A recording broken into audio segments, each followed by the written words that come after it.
All right, hello everyone, and peace of Christ to all of you.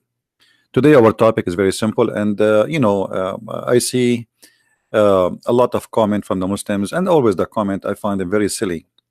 And I encourage the Muslims today, and for sure non-Muslims, and for sure us as a Christians, to open our mind and to try to be a little bit wise, and not to be copy-paste people, not to be copy-paste. What I notice about Muhammadan people, that they are copy paste, but they are not the only one is copy paste too. There's many Christians are copy paste too. We heard something, we repeat it. We don't study it, we don't investigate. As an example, I will give you an example about the Christian being copy paste. The Christian, they heard from somebody told somebody one day somebody says about somebody. As an example, somebody someday one day he said that Muslims are from Ishmael, and then you go to churches and you see the Christians saying Muslims are from Ishmael. Where this is coming from, we have no idea. Anyone ask for a proof? No proof. How you come to the conclusion? No idea. So this is an example of how Christians can be copy paste too. Muslims, they are suffering from the same problem. Copy paste. And copy paste here mostly is I find it funny. The same as actually the same those Christians who copy paste too is funny, because you should not copy paste, you should use your brain. When somebody says something to you, investigate what he just told you. You just don't take it for granted. What if he is wrong? Forget about he is being a liar. It's possible, right? Because a human being can be corrupt. Human being can be mistaken. Human being can be foolish sometime. So how we take somebody for granted just for saying so? Muhammad, he said as an example, the Kaaba was built by Abraham. There is any proof? No. All the reference says the opposite. Copy paste. All of them, they are copying one guy who said one thing one day. And why Abraham would go to Mecca? I mean, in the old days, it's not a secret that people immigrate, and then now, people immigrate for a reason, either maybe security or to do to live better, right? So if we go now to the map of the Middle East,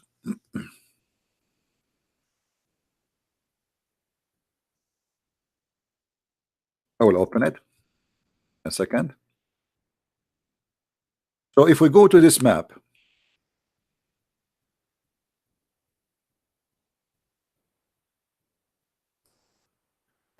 why somebody he was living in an area which in Iraq, which has two big rivers coming through the north of Iraq, and he will immigrate all the way to the middle of nowhere according to Muslim, actually nobody lived there too. Not only it was not a town, nobody there. I mean, it's empty. So why somebody and how somebody can risk and go from here? Let us highlight. Give me a second. From this area going all the way to Mecca. People goes where it is, there is reputation that it is a green and better. As you see, this is here, it's a pure desert. There's nothing. There's nothing. If I make now a landing on Mecca, the land of Mecca, using Google, if we zoom in and we make a landing, what we will find in this territory? I mean, what is there? Dead land. Nothing until now. Who in the world wanna go there? What I will do there? There's nothing. There's no greenery. I mean, it's a chain of a crazy dead mountains. Rocky mountains, no grass, no trees, nothing. So why somebody wanna leave?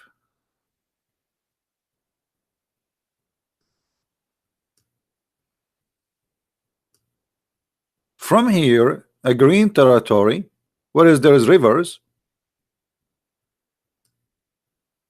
and move to the middle of nowhere where is nothing except death. And how he even can survive it? I mean, a guy and his child, or his children and his wife, walking all the way in the desert, crossing those mountains, going all the way to what? To Mecca.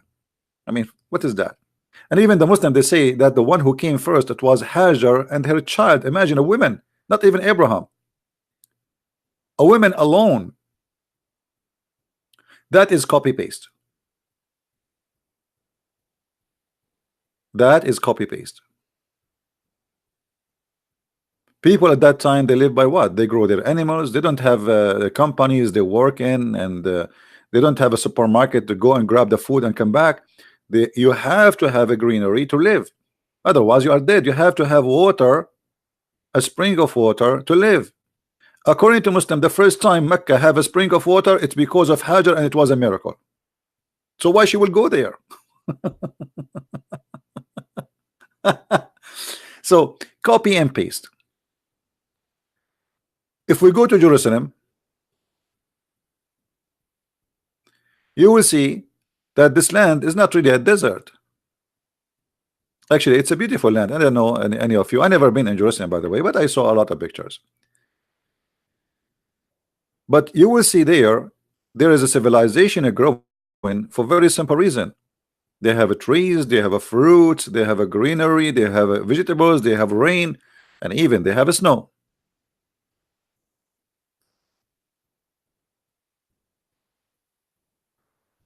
Let us try to land somewhere here to take an idea. I don't know if we can land here. This is mountains. We cannot land. There's nothing to land on. Let us see what we have here. Anyway, I think you get the idea. Maybe it is. Here we go.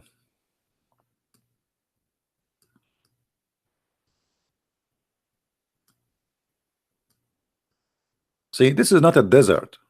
This is not a desert. It's a beautiful place. So why in the world somebody wanna go immigrate to Mecca to do what exactly? What is the logic? Same time, if we ask the Muslims, why Muhammad was praying all the time to Jerusalem? Most of his life, since he claimed that he is a prophet, he was praying in the direction of Jerusalem. What do you have to do with Jerusalem? If Mecca is the house of Allah, and Mecca is the most important place for Allah, so was Muhammad committing sin and praying to the wrong direction?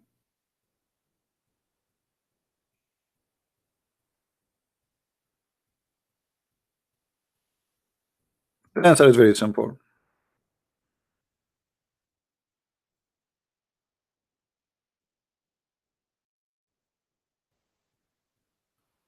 In the beginning, Muhammad was trying to convince the Christians, the Jews, that he is believing in the same God they do. So he prayed toward Jerusalem, especially the Jews, because he lived between the Jews, not in Mecca, especially in Medina. And when he gave up, the Jews will never believe in him. He decided to kill all the Jews, all the Christians, and okay, now I do not need their Jerusalem. They will not believe in me anyway.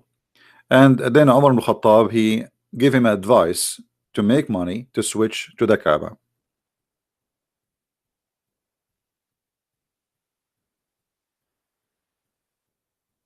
Uh,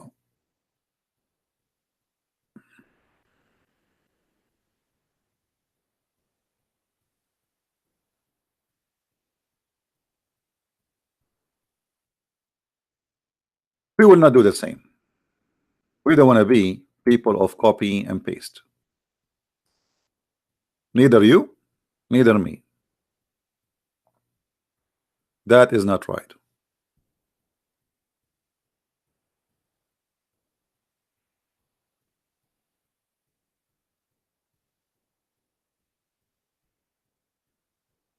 Always, you know, when we speak about a religion and you are from different religion, you come to me with your own idea and you try to refute me that your religion is better, and I understand that. But always I find the Muslims answers are very funny and very silly and far away from any connection with the topic. If we go and ask the Muslims, you Muslims believe in something called Tawheed. What is Tawheed? Tawheed. I mean, even the name is stupid because Tawheed means unification. Tawheed means unification. How your God is one and you believe in Tawheed? If he is one, because the second you use the word Tawheed, that's mean you are believing in a unification of something, unifying something. Simply, the word Tawheed is supposedly the God of Islam unifying all the gods of Quraysh, the gods of the Arab. They have many gods beside Allah. This is what the Quran is saying. So Allah, he unified all gods together under his name. Now if we say this is Tawheed, that will be nothing but paganism, have nothing to do with worshiping one God. Same time, if God is one, or there's two gods, or there's three gods, or there's five gods, I mean, who care as long it's true or not? So to make it simple, the Muslim, they say to us we have one God. The Christian, they say we have one God. The Jews, they say we have one God. But obviously my God is not the same as yours. And we need to examine your God and see if he can fit to be a God or to be God. God, but he is a foolish God, that's cannot be God. Have you ever heard of a God? He's a fool. Allah is a fool. Allah says that the woman, she have a sperm coming from her ribs. Allah, he said the man have a sperm coming from his backbone. Allah, he claimed that the sperm transform into a congealed blood. Allah, he claimed that the sun set in murky water. Allah, he don't even remember which one he created first, the trees or the stars. I mean, have you ever heard, okay, you have one God, but you have a foolish God. So I am really happy that you are saying to me I have one God who is a fool. So if I met with somebody and he says to me I believe in 1,000 God, and then he present to me books, and those books are really not, they are not stupid, how I can answer him? The 1,000 gods he have, they are smart, wise. The one God you have is a fool. So having one God, having 10 gods, having 330 God, having 40 God is a silly thing, because simply it's about is true or not. It's not about how many there are. So the Muslim, he think he is proud. I believe in one God. I believe in one God. But you believe in one idiot God. Are you following with me, guys? Are we following?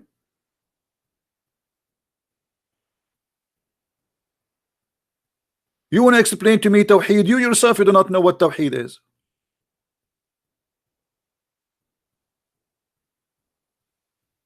As an example, Allahu Samad. They don't know even what the word Samad mean, because this is an Aramaic word. As-Samad is coming from Masmud, which means the collection. How he is one, but he is a collection. How Allah is one, but he is a collection.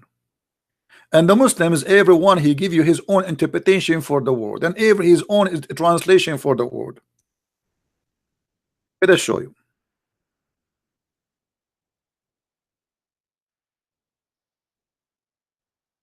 This is a chapter the Muslims always repeat for us.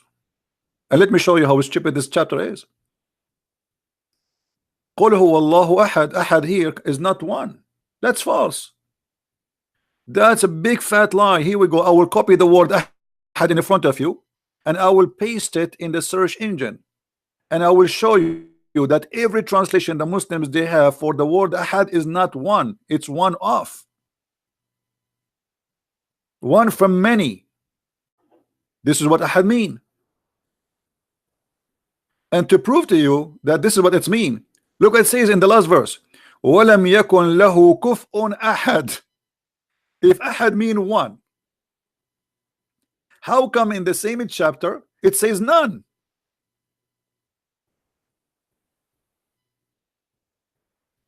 Is comparable into him. Ahad suddenly became no one, which means no one of you. You know what I mean? So ahad does not mean one. The same chapter in front of your eyes.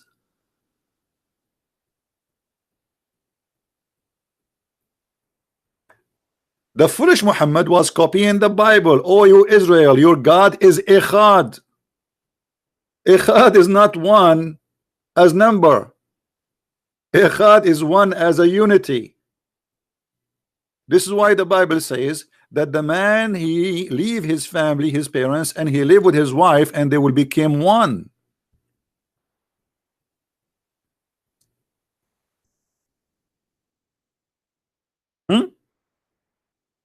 Muhammad here is a thief. He is copying from the Bible what is in the Bible, and he copied the word echad. This is ahad. You see how close even the word Qul huwa Allahu ahad in the Hebrew, echad. It's the same word. Echad is a word to unify, not about numbers.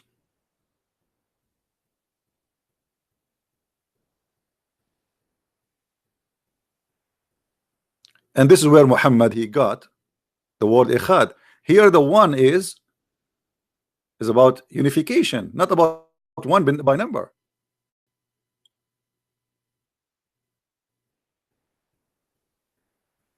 And we have tons of verses in the Bible speak about echad as unification. And I'll give you an example how the man and the wife, they get married, and they became echad.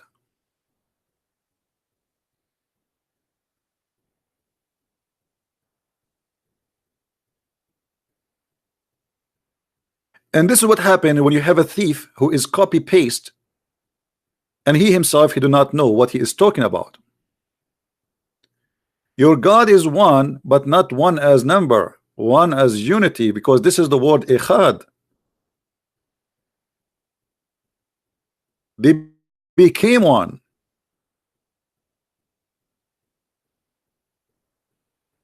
If you go to Genesis 2:24,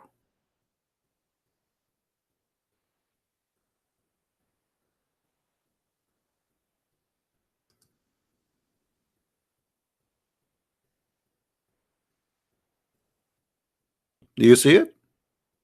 Do you see the translation? What happened here? We have two human, not two gods. They are even human. Therefore the man shall leave his father and his mother and be joined with his wife, and they shall become one, echad, unity. So Muhammad the thief, he stole, but by stealing he got himself busted as usual. If we copy the word ahad, which the Muslim keep reciting for us, and we paste it in the search engine of this funny Quran, right in the front of your eyes, I will paste. Look how many times the word appear. Look how many times. All of them. وَمَا يُعَلِّمَانِ مِنْ أَحَدٍ. You see the word ahad? It's the same exactly, the one we posted in the search engine. What ahad mean here? Anyone, which mean any one of many, not one. He's not the only one. There's one of. Translation chapter 2 verse 102.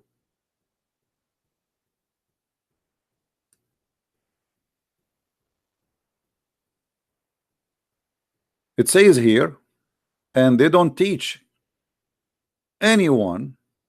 See how the word ahad became anyone in the translation? Forget about this word. Let us go to different verse. Chapter 2, verse number 136. وما نفرق لا نفرق بين أحد. أحد, you see it? We don't differentiate between any of. Chapter 2, verse 136. You see? We don't differentiate between any. We make no distinction between any of them. This is Ahad. Do you see it?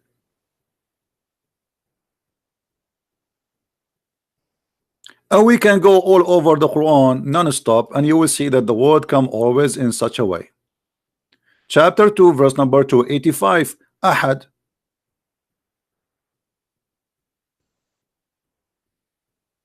Read it.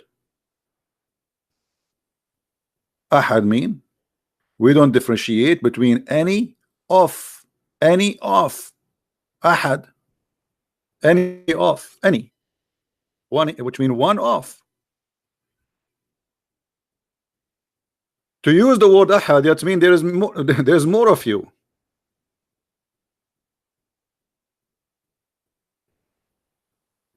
Or you take it as in the Hebrew where it is echad, which means unity.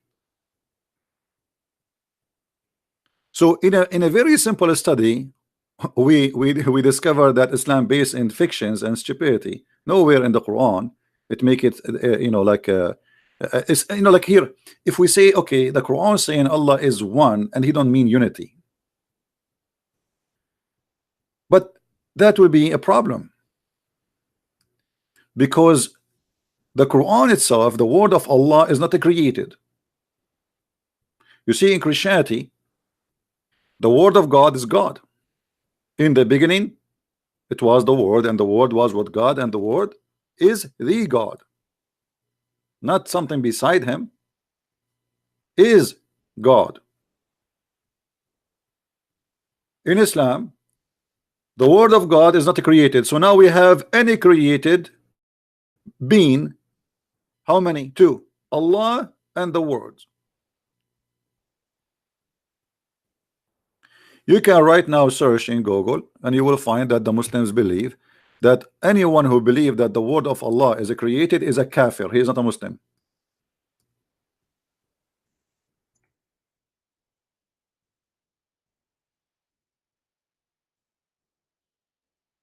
Allah words not created.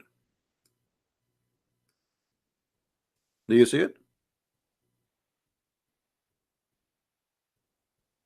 The Quran is the word of Allah. Maybe may he be exalted, is not created. So now we have non-created Allah and non-created the word of who? I mean, look how funny this cult is. You say that Quran or the word of God is the word of Allah, but yet is not created by Allah. So it's created by who? You know what I mean?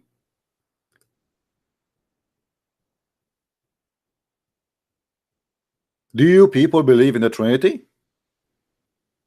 That the word of God is God? Do you believe that God and his word is one? No, you don't. So what we have now? We have a problem. We have a big problem.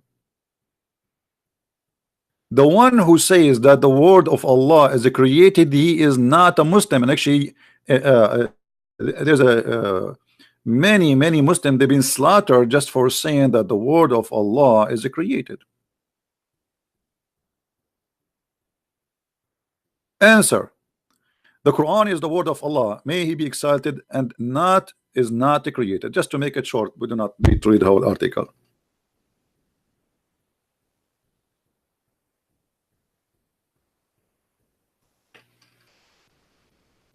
So now we have two divine. Is the word of Allah is holy? They say yes. Is Allah is holy? They say yes.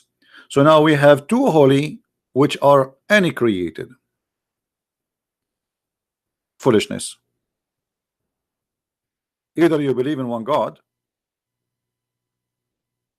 and you know, in the way you reject the unification, or let us say you reject any idea of, okay, yes, God is he is a physical being, because remember, in Islam, God is not spirit. God in Islam is not a spirit. Remember that. While in the Bible it says clearly that God in the Bible is a spirit. In the Old Testament and the New Testament, there's no different. God is a spirit.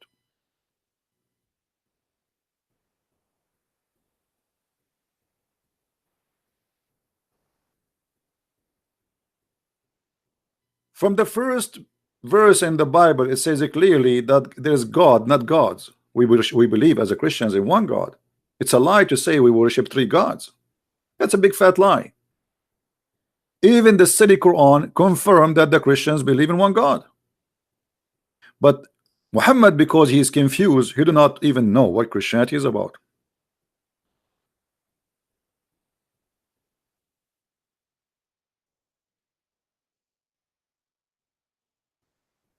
Read carefully with me, please.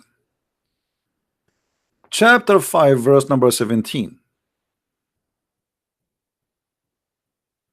The Christians are kuffar. They are disbelief. Who? Because why? Because they say that Allah is the Messiah. You see, you Muslims, you lie to yourself and you lie to the Christians, and you keep spreading lies saying we Christians believe in three gods, while your Quran getting you busted saying no, no, no, no, don't lie about the Christians. The Christian believe that the Messiah, he is the God. And by the way, the Quran here is wrong, because we as a Christian, we believe in one God, yes, but we believe in God the Father, God the Son, God the Holy Spirit, one God. We don't say that the Messiah is the Father. So here Muhammad, he got it wrong again. When somebody says to me, how that can be, God is one but yet he is three in the same time. Well, you say to me, I want to drink. You drink, you bring me what? You bring me water. Water is one, but the fact is three. H2O. Is that correct? Even the source of life is based on number three, the water. Even the Quran says, وَجَعَلْنَا مِنَ الْمَاءِ كُلَّ شَيْءٍ حَيٍّ. We made it from the water every living thing.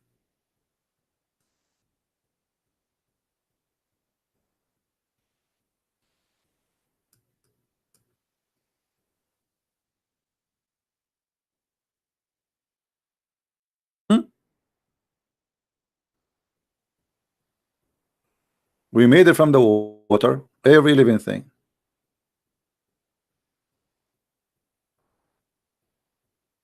So what we will do now?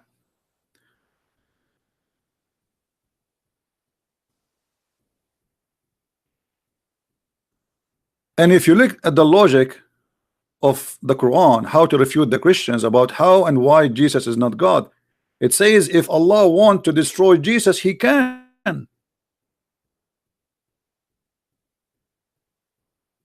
Yeah, I can say the same too. I mean, talk is cheap, isn't it, guys? Are we listening, people? Talk is cheap. I can say now, if I want to destroy the moon, I can. I can look at the moon and can destroy it. Talk is cheap. The question is why Allah did not prove that he is God, and he make his threat as an example. I will give you a threat Allah he made to the Christians. Look at this. If Allah is a true God and he make a threat that you have to believe now before I erase your faces.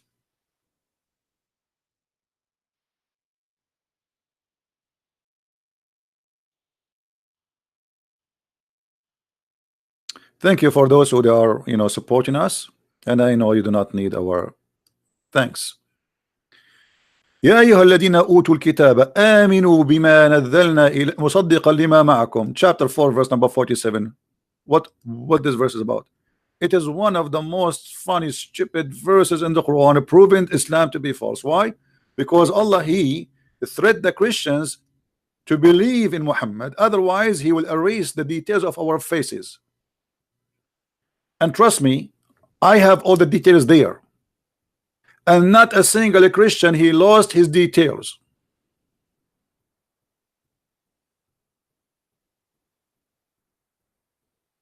So if Allah can threat and destroy Jesus, well, how he could not promise to destroy someone less than Jesus, me and you? He spoke in the time of Muhammad, saying to them, believe now, believe in what I have revealed to you, confirm that which you possess. And by the way, here you will see the verse confirming that the Muslims, they lie when they say the Bible is corrupted, because the Quran does not agree. The Quran says confirming what you possess. Do you see the word possess? Do you see it, guys? How the Muslims, they lie and they say our book is corrupted, and then it says you confirm what we possess. I mean, it's clear. And this is your Muslim translation, and this is your Muslim website. Like if this is a Christian Prince translation, they will say Christian Prince as a liar, as usual. It doesn't matter what you say to them, they say to you, you are a liar. So here, look what happened. Allah, he made a promise, if you don't believe in Muhammad now, we will do to you the same as we did to the Jews, and we cursed them and we made them pigs and monkeys.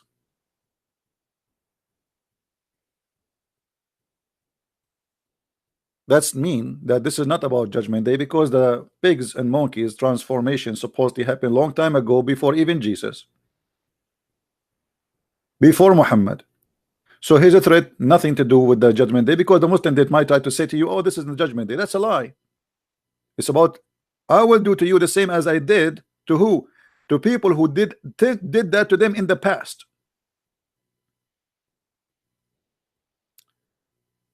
And here again, one of the funny things about Allah, that he cursed the Jews for breaking Sabbath, and he made them pigs and monkeys. And I find this is hilarious, and I will tell you why.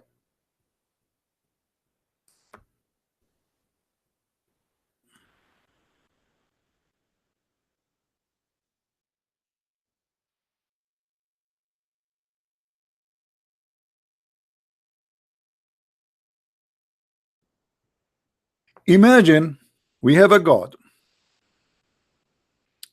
and this God, he will transform you into a pig and monkey for breaking the Sabbath, but he will not transform you into a pig and monkey for raping a child, as an example.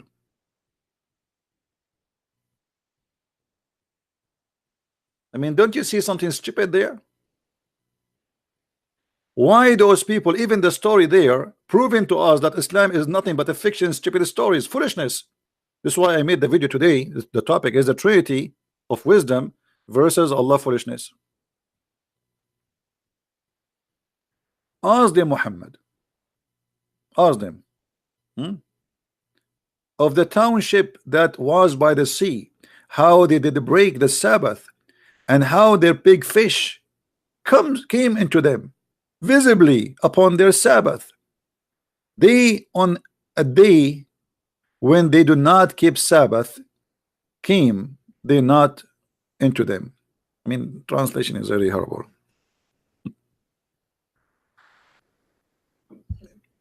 I will translate it to you. Actually, you know what? I'm not going to translate it. Hold on. I will open the interpretation of the Abdul, so they will not say he's making things up. Fair? Chapter 7, 163. Alhamdulillah. Alhamdulillah, brother. We have, Alhamdulillah, brother, we have a good religion. Brother, our religion, brother, is a very smart religion. Yeah, we will see that in a second.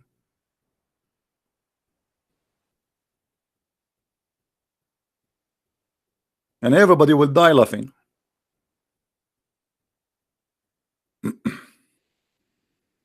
Please don't die on me. This is Ibn Kathir. This is not a Christian Prince. This is who? Ibn Kathir. He is not a Jew. He is not a Hindu. He is not an atheist. He is not a Buddha. He is not working for a Christian Prince. And I did not pay him a penny, because each time a Muslim leave Islam because of me, they say I paid him. I will go bankruptcy if I do that. Long time ago. Tell them about the town which was by the sea. Supposedly it's an island of a Jew who live in the sea. What is that in Hawaii? What is that? No problem. When their fish come to them openly in Sabbath day, so what the fish do? Visible in the top of the water. So the fish every Saturday, they are fishermen. They live from fishing. The fish, they come and they play ballet. We are here. You cannot fish us. Today is Saturday. Ta la la la la la la la. And who is the one making the fish come only in Saturday? Allah. And it did not come to them on the day had no Sabbath. Look at this game. So those poor Jews, they have fish only in Saturday. And their fish does not come to them in any other day.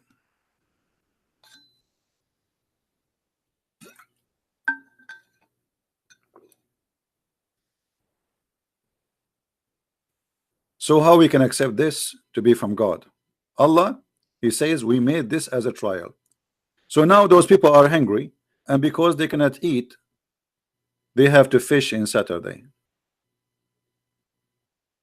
And because they did fish in Saturday, we made them pigs and monkeys.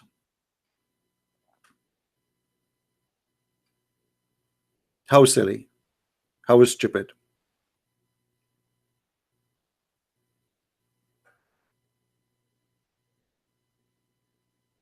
So Allah here, he claimed that he will do the same to us.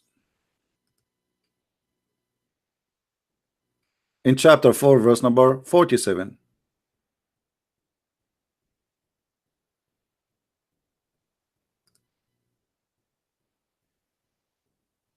What he will do? He will erase the details of our faces if you did not believe in Allah. Allah command the people of scriptures to believe in what has sent to them by the servant of Allah, Messenger Muhammad. Okay, and he warned them, before we efface faces and turn them backwards. My face is backward already. And turn them backward, meaning we put their faces on their necks, on their backs. Oops. And we make them walk backward. Actually, right now, my brother, I am turning my back to the computer, and I am not really facing the computer because my face is in my back.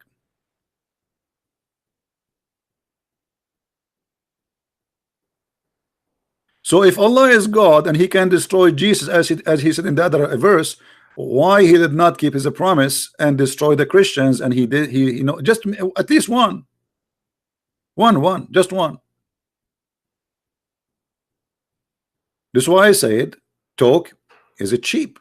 Anyone can make a threat, says my God will make the okay, this is Allah himself talking, saying I will going to erase your faces.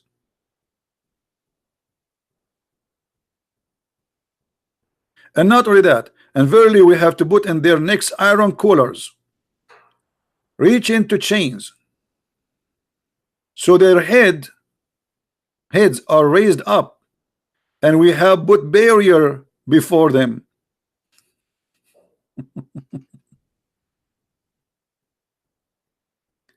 If you go to different interpretation, you will see even things getting more funny.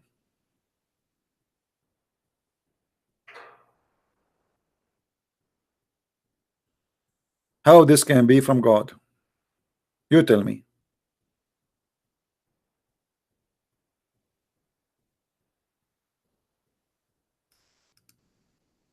So, you know, speaking about God, you can speak about any God you want. I mean, you can claim whatever you want. But how to prove your God is a different story. Your God is 1, your God is 2, your God is 4. This is not my business. Your God is true or not. This is my business. When your God, as an example, and this is, here we go, this is your Islamic interpretation, not mine. Chapter 86 verse number 6 and 7. When Allah, he says that the women have a sperm and it is coming from the ribs of the women, the location of the necklace specifically. How that can be God? Here we go. You have one God. Okay, I'm happy for you. I'm really, really happy for you, brother.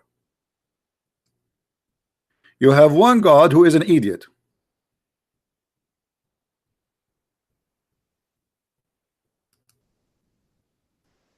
Is that what you are telling me?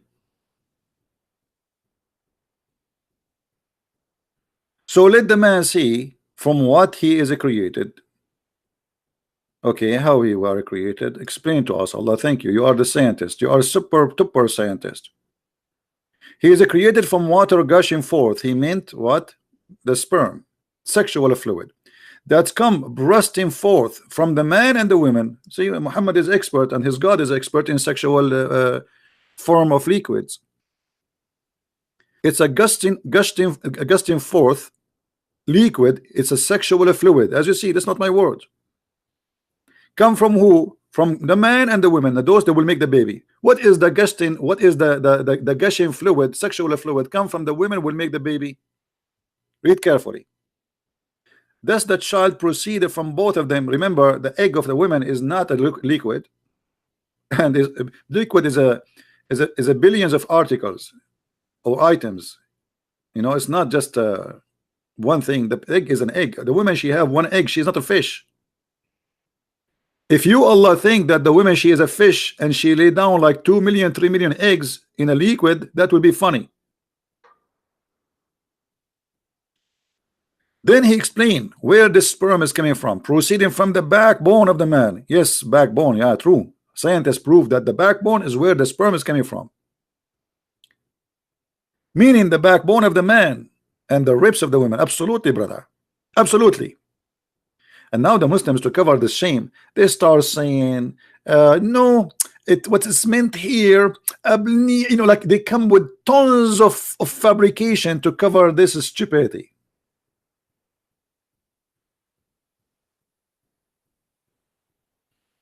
And by the way, if you don't have insurance yet on your backbone, I advise you to get one. Because what if your backbone is broken?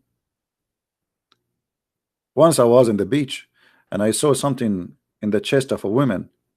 I thought it's a lotion. I was naive at that time. I was not too much knowledgeable in the Quran. But after I learned the Quran, brother, I noticed that this woman, she was a filthy woman. She was having sex in the beach, and she have her sperm, her cum in her chest because she have testicles there. In all the world, women, they have a breast, except in Islam, women, they have a breast testicles. So your God is one, but your God is dummy and he's foolish. You have a one of a kind, dummy, stupid God who think the backbone is where the sperm is made. Oh, my backbone is hurting.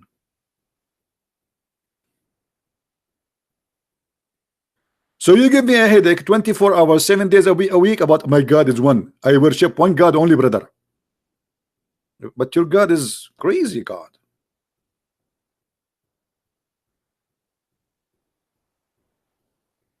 Your God literally is a crazy God.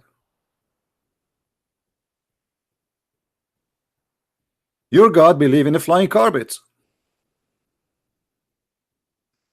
By the way, my grandfather, he used to have one, but you know, Trump, he stole it. You know, those Americans, they steal everything, brother. Flying carpet. Ant speak. The ant, she said to the ant, and Suleiman, he laughed at her speech.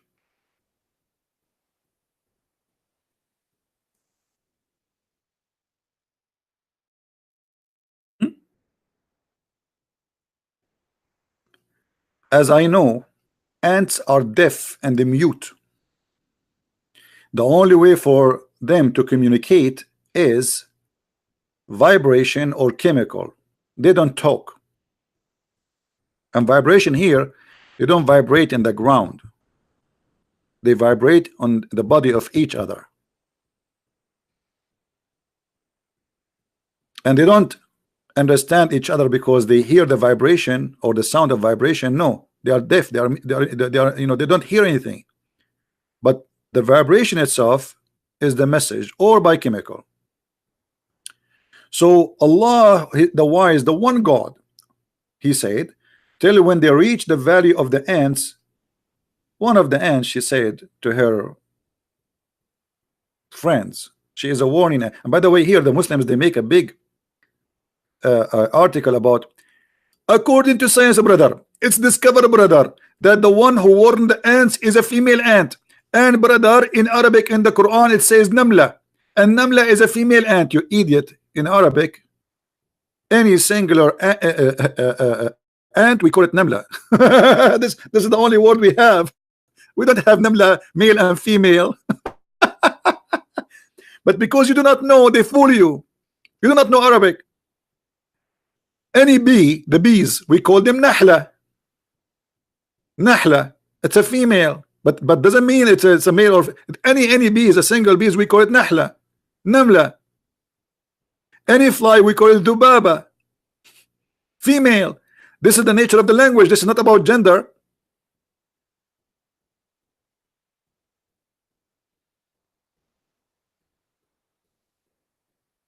But because you don't speak Arabic, the fabrication is ready. You see how the Quran knows that this is a female ant, brother. Brother, we told you why. Because in Arabic, the namla is always a female word for all kind of ants. Any singular ant, we call it namla.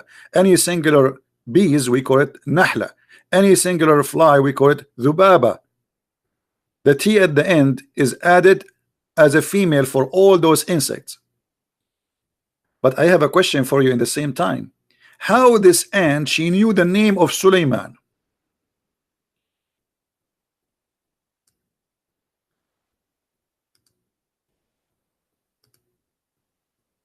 What happened exactly?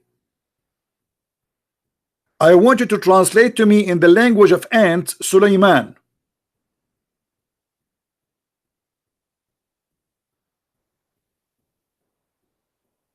As long ants are mute and deaf, how she said to them the word Suleiman? How she said that to them?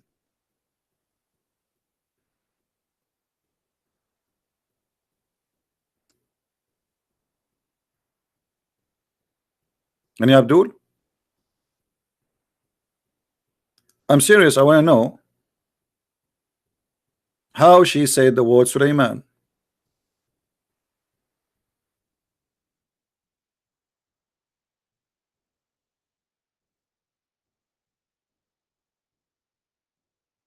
That's amazing.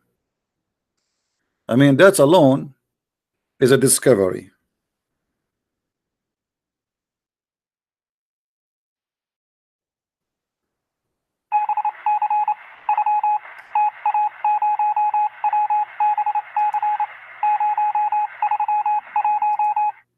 Is that how? If this is how the ant, she said to the other ants that this is Solomon, cannot be, because the verse after it, getting the Abdul busted, it says that Solomon, were laughing at her speech. At what? Her speech. Her speech, not her.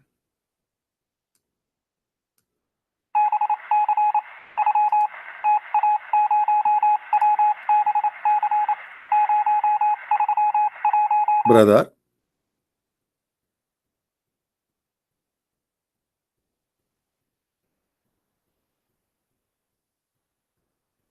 who is seeing who now? Who is fooling who? And look here, it says the verse. I mean, the story is really interesting. If you want to laugh, really, if you want some cartoon, chapter 27 is really a cartoon movie. Suleiman, he laughed and he smiled at her speech. But hold on. Allah, he taught Suleiman the language of the birds. How Suleiman understanding the language of the ants?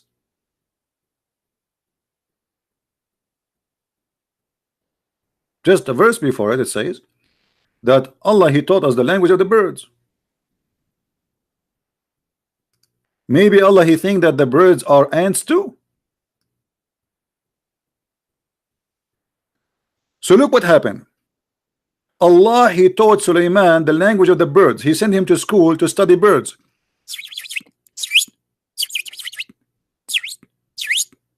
And then Sulaiman, he went in a journey and he started understanding the wrong animal, the ants.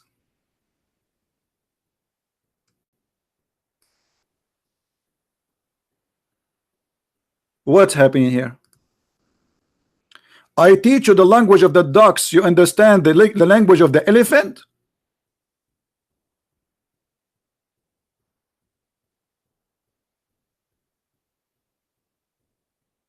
I feel like I want to convert.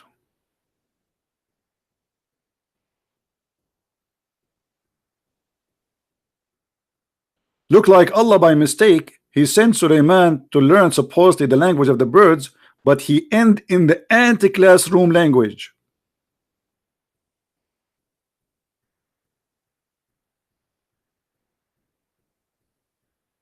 Here we go, you have one God, but he is a silly stupid God. Are you happy? And Sulaiman, brother, he said, brother, thank you Allah, thank you for teaching me Allah the language of the birds, thank you very much. But you did not understand the language of the birds. You're, hold on, later he will speak to the bird. Hold on, a verse after it. Chapter 20, Sulaiman is a king, by the way, who have an army. Anyone remember his army contain what? You have one God, right? Look at this God. Anyone remember the army of Sulaiman contain what? How many brigade? 3 brigades. Who remember?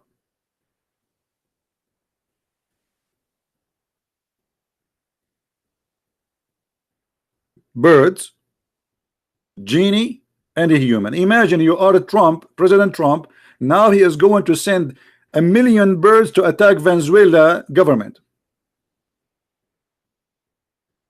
A king, his name is Solomon. He have a brigade of chickens.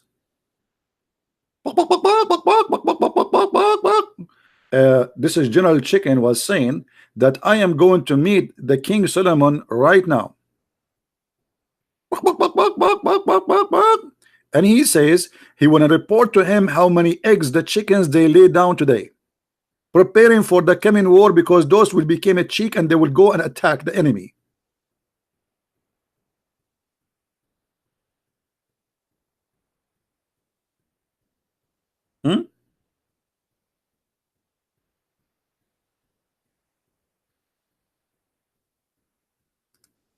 Somebody's asking where we can find that he have an army of jinn and chickens. And here we go, it's in front of you. Chapter 27, verse number 17, same chapter. You have one God? You have one God. Now, this is your God, the one God you are talking about. You have telling us a story. What the difference between this and the Lord of the Ring? An army of a genie. What is that?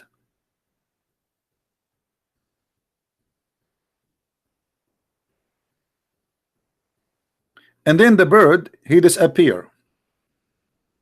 Where the bird goes, we find later that the bird goes so he can look for a woman. She have no hair in her legs. All my life, you see the reason I'm not married, because I'm looking until now for a woman. She have no hair in her legs. All of them, they are very hairy. So the bird, he disappear. He is a big colonel in the army.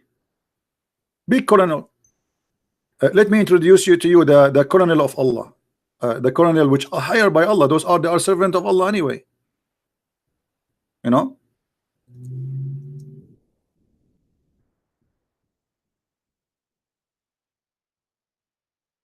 This is Colonel Al-Hubhub. Obviously, he looked like a colonel. We have to be honest. He looked like a Roman colonel. So the one who come with this story, he chose the perfect bird. He is not even in the size of your hand. And this is the guy who is a minister. He's not only a bird, he is a minister of irrigation. And he is in charge of finding places to attack. And he is in charge of finding women who have no hair in their legs for a Prophet Solomon. Should I salute him? You have one God. but your God is a silly, stupid God. So you give us headache about one God, one God, one God, and then you come with this. This is your God.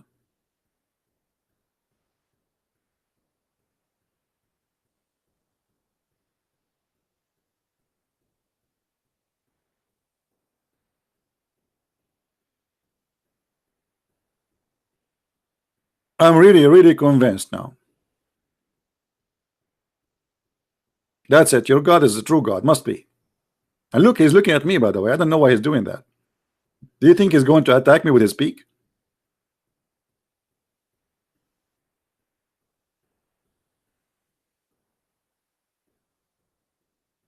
So you give us headache about one God. You have one God. I mean, you have the most cartonic God ever we can find. A Roman general. You want to compare, aren't you? This guy is a thinker. You want to see? You want to compare between a Roman general? Yeah, okay. I will show you a Roman general. Hold on.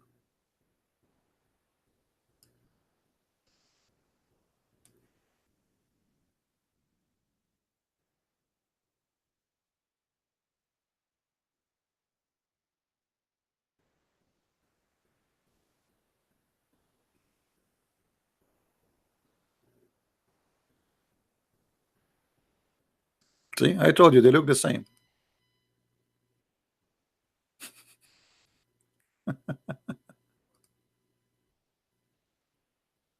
Makes sense. I mean, just compare between them. They choose this bird and make a fiction story about it because look like he have a rank. I mean, look at his head. Obviously, he was from the Roman. Isn't it clear? What's wrong with you? Why you don't see?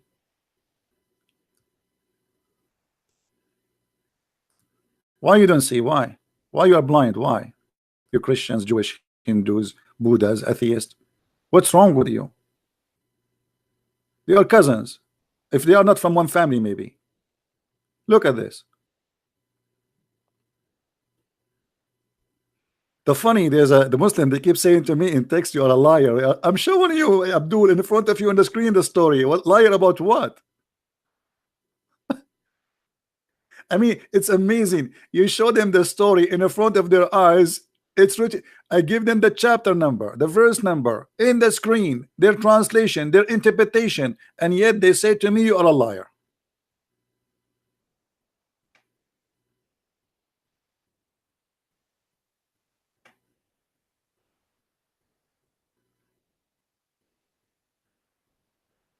Muslims, do you know how many Muslims leave Islam because of my videos? You yourself, you will leave Islam. I mean, there's no way a person who have little brain, he will stay believing in such a one God who tell us such one story.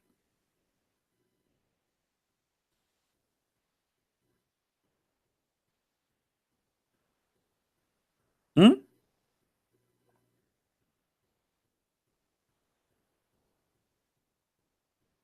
I mean, what a story there. Look at this story. But the most funny part I like actually about this story is the Afrit. Anyone knows what Afrit? Who knows what Afrit is? I don't know the translation here. Stalwart. I don't know what stalwart. Is that correct? What stalwart mean?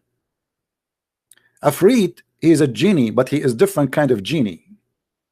He's called Afrit in Arabic because supposedly he is so fast, extremely fast. Let me show you how the Afrit look like, so you can get an idea if you are thinking to convert to Islam, brother. I think more of you, many of you will convert today.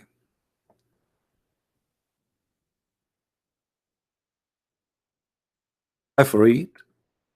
Here we go. Let me introduce to you Mr. Afrit.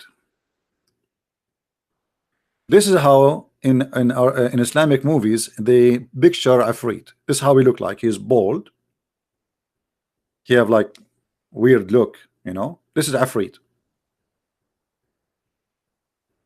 He's big. I don't know if you saw like a movie like Aladdin where he have what they call it, uh, the candle.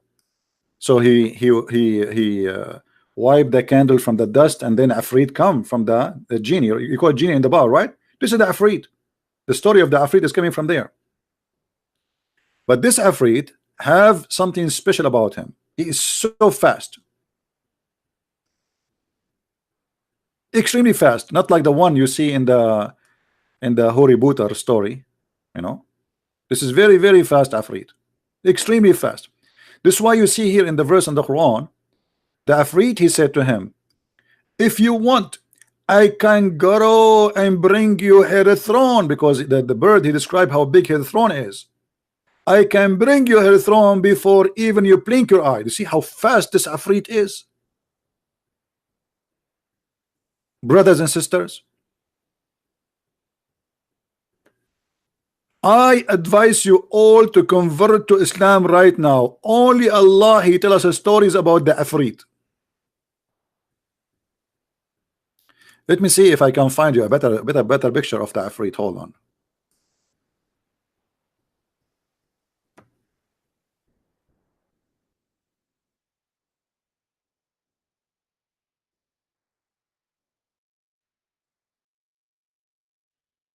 When I was a kid, the TV always have movies about Afrit, but those are old movies. They are not doing them no more. I miss them really.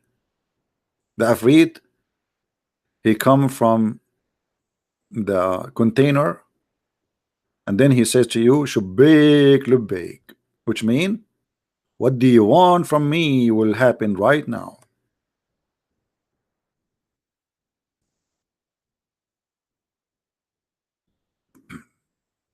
Yeah, this is like cartoon about it. Here we go. Like there's many cartoons, but this is exactly what the Afrit he present. Let us show you in the screen. Hold on.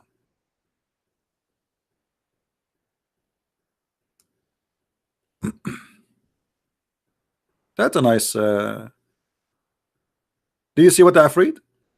I mean, how in the world you believe that this is God and God is telling you this? Your God, he believe in the Afrit coming from from the ball, and he is in control by Sulaiman. This is the Afrit.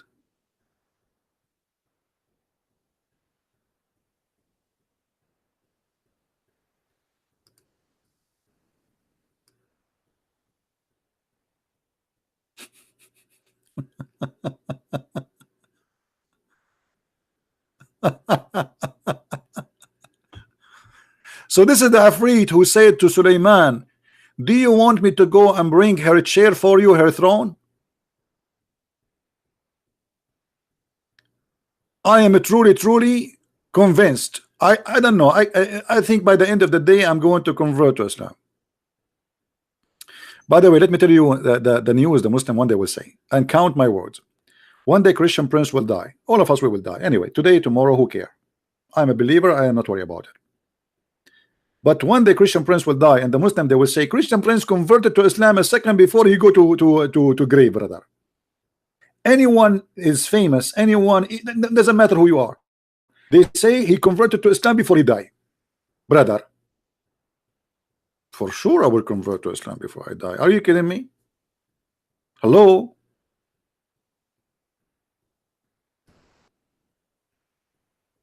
I want to have a Afrit.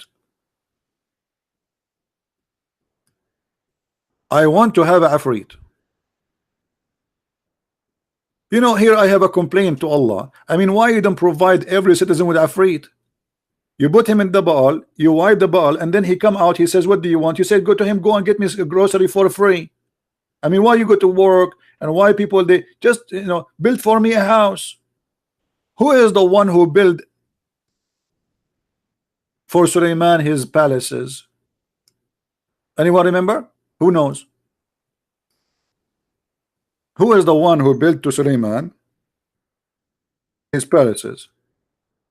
Builders, normal builders? No, Afarit, genies.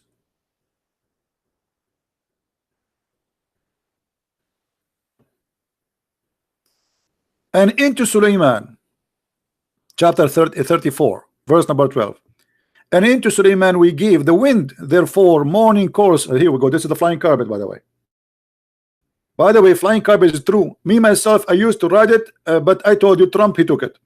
All of us, we are Middle Eastern, we have a flying carpet.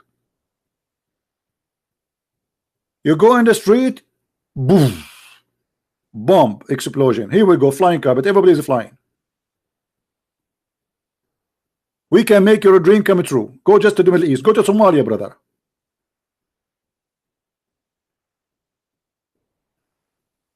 So we give Suleiman the control of the wind. What does that mean? You go to the interpretation, it says that he have a flying carpet. We can show it if the Muslim want me to show. Wherefore the morning course was a month journey. By the morning, look how fast the carpet is. I mean, why you don't want to believe in Islam? What's wrong with you? Here we go. We have one God who believe in the flying carpet. You stupid idiot. How dare you to reject this religion? We are the only religion, brother, who believe in the flying carpet.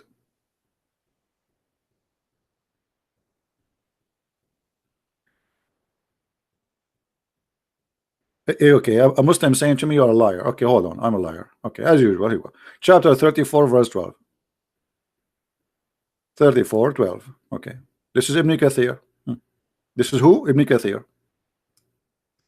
Is that Christian Prince? No, this is Ibn Kathir.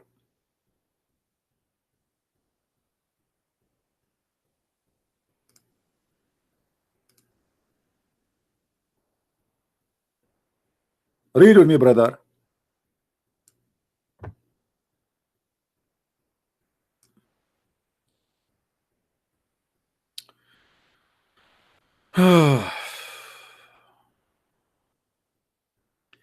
He subjugated the wind to him, so it would carry him, carry his carpet. Guys, does it say carpet or I'm making things up? Is the text clear or it's small? Let me zoom in. Let me zoom in. Does it say carpet?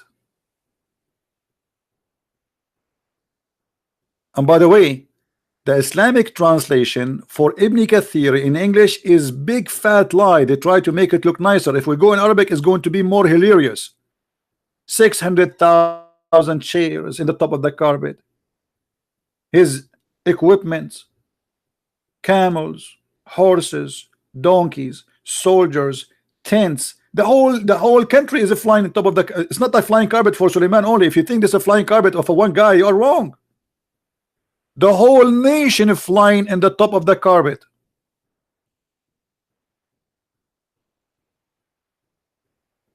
Let me see here if they show some honesty in the translation. Hold on.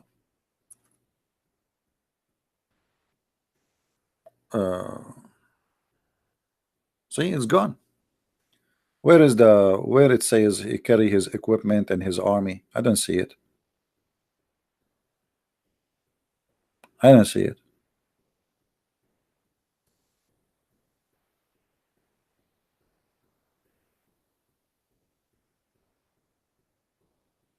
No. It just says here, may peace be upon both. He subjugated the wind to him, so that he carry his carpet, would carry his carpet one way for a month, then back the next month. Al-Hasan al-Basri said, he set out from Damascus, in the meaning landed, and he ate a meal, and he flew from Ishtikar, and he spent the night in Kabi. I mean, this guy is going like Tokyo. He's like, he's mentioning to you all towns. Okay, he have a breakfast in Tokyo, and he have a lunch in Washington DC, and then he got his snack in Jordan. All right. Yeah, but I don't know where it is. It doesn't say anything about where is his equipment and army. It's gone. I don't see it. I know, actually, I saw it in the same website before. I mean, how is the disappear? They do like they changed it. How they took it off? So we will not laugh.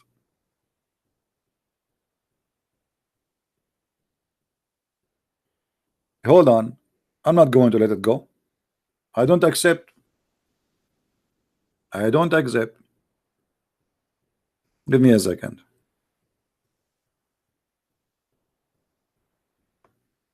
We are here to expose deceptions and lies. You cannot fool us, and you hide it, you liar. Same on you. Okay, 34:12.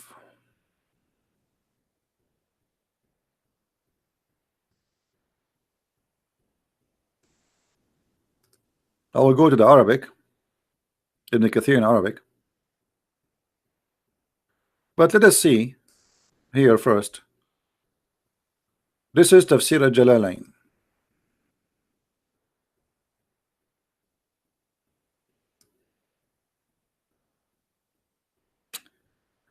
And we dispose for Sulaiman the wind. Okay, the new journey, blah blah blah blah. Okay.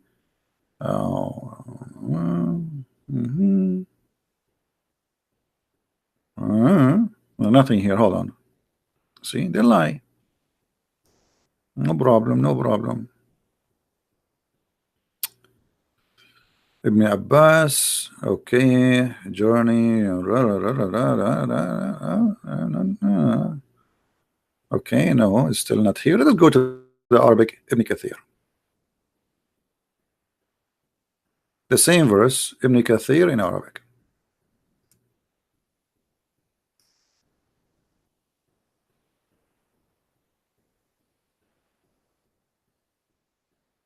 Hmm.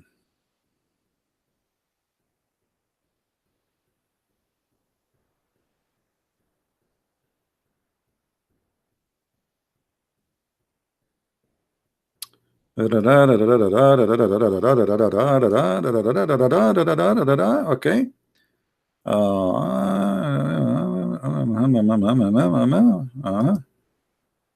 Okay.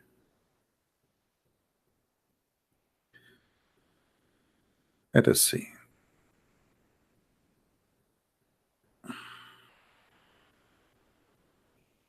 I cannot find it here. Hold on. I'm not going to give up. I have to find you. I don't like to say something without finding the reference.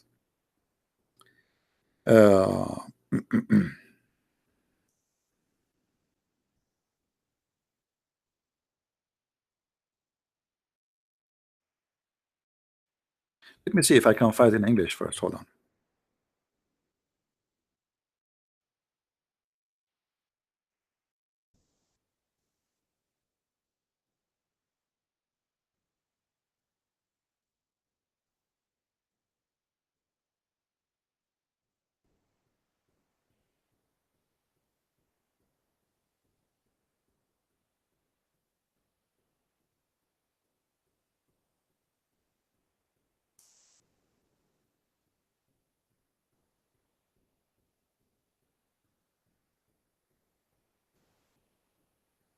Let us see.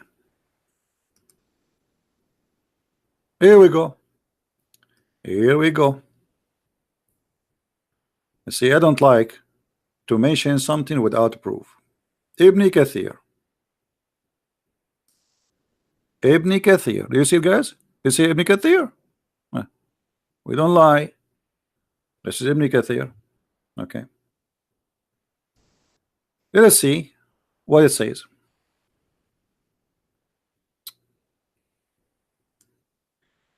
During his time, horses were the common mode of transportation. They were very etc. Carry blah blah blah. Okay, and then hold on.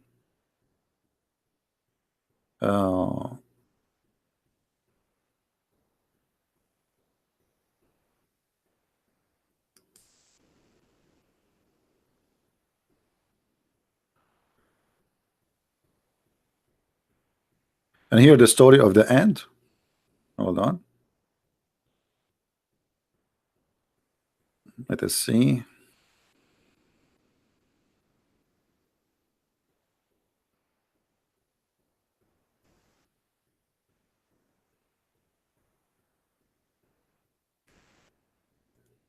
Let us look for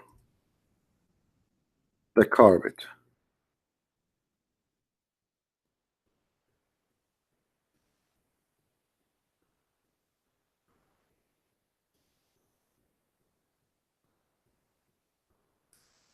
Uh, I have a video, by the way, about it. They try to delete, but they cannot. I have it already recorded in their screen, their website.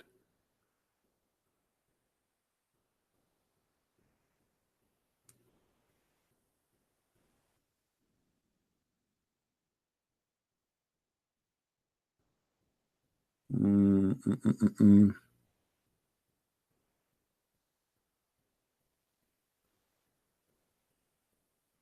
Anyway, I will post the link for you guys. You tell me if you find it in that link. Let me know if you find it where. I'm not going to waste the whole time just trying to read the whole article. But it should say that Suleiman, he carried his equipment carried by the flying carpet, including all his army, all his stocks, all his men, all.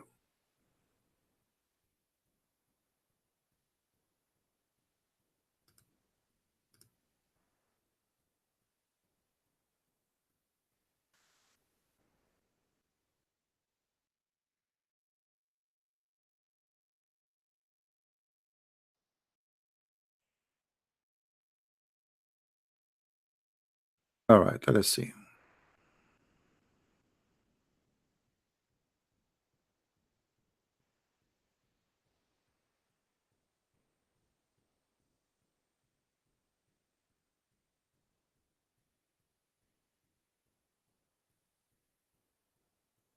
Any Muslim have an objection?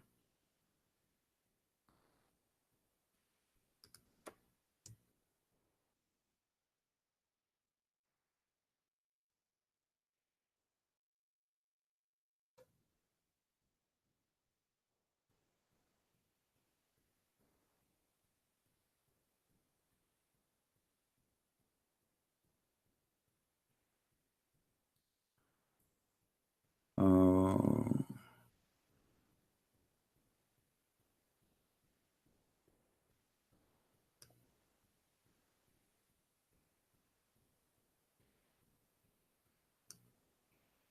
let me show you this reference here, so the Muslim will not say he did not provide us with reference.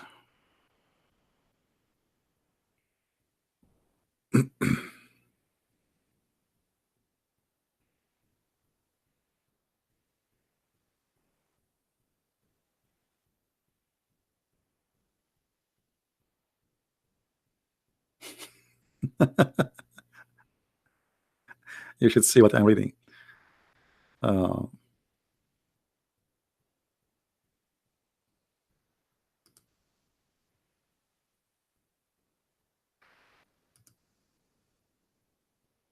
I found something, but it's like a PDF file. Anyway, how I can open all this, the book. You see the problem, you click in it, it open a PDF file, and then it you know, it doesn't give you a chance to search. You have to download the file. I don't download files from the internet like this. So here it says مختصر البدائع الزهور. It says that you have a flying carpet. Hold on. That the genies they made for Suleiman a carpet from silk with colors and have words in it written by gold, and he carry on it all his army and all his animals and all his horses and all the human, genie, beast, and birds. All right.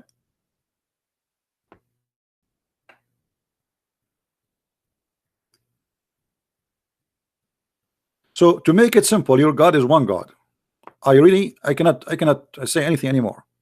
But your God is the most silly God ever.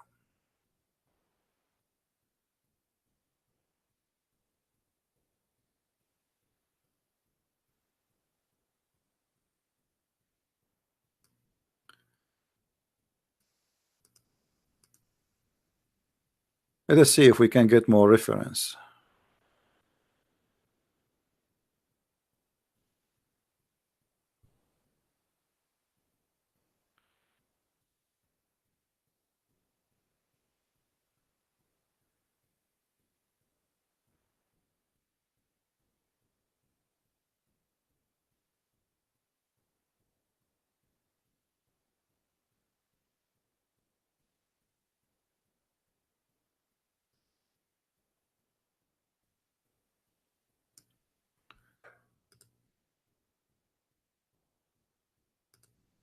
Let us go here. This is the problem when you speak to people who don't speak Arabic. Then you have to prove everything you say in English. You know.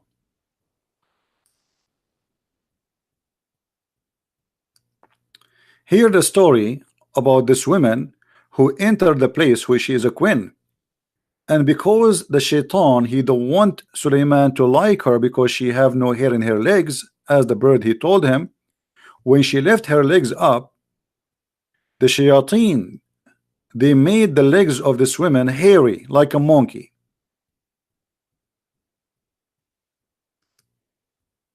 Is that true, Muslims? Chapter 27, verse number 44.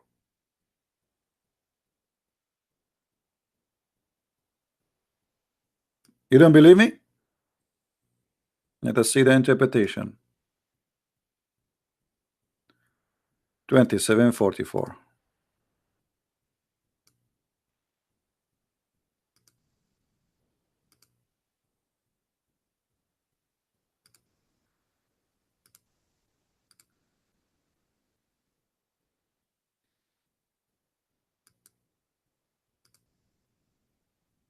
Let me go to English.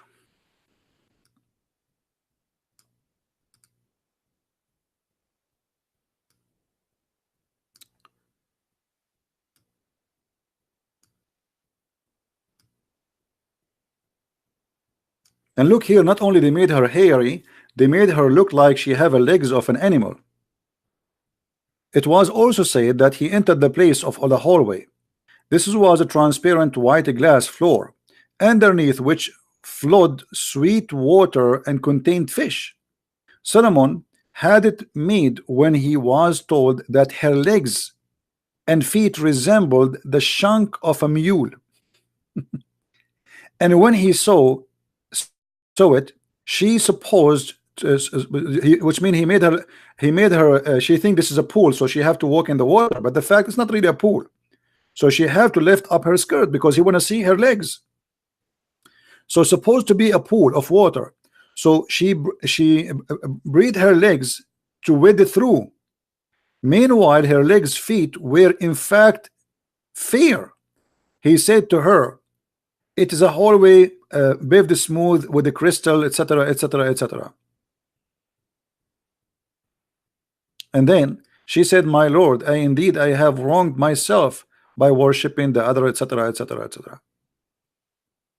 Different interpretation.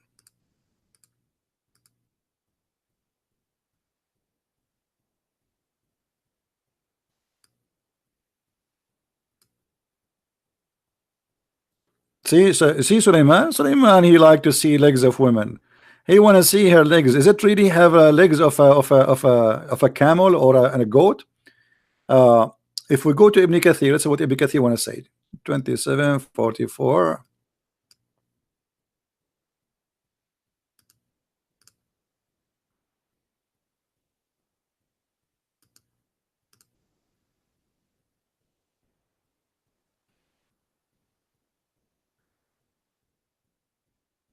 All right, this is Ibn Kathir.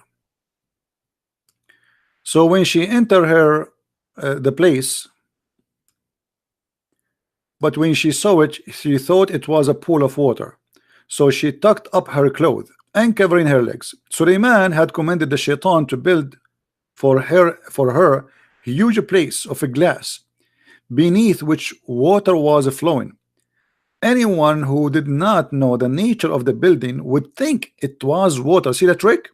See the trick? So Suleiman, he made her think that she is going to walk in the water, but the fact it was a glass and the water is underneath and there's fish. But in fact, it was a layer of glasses between a person walking in the water. And then didn't show the rest. Yeah,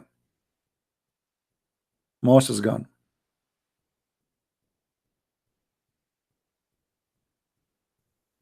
Anyway, I mean, all of this is hilarious. It's madness. It's stupidity.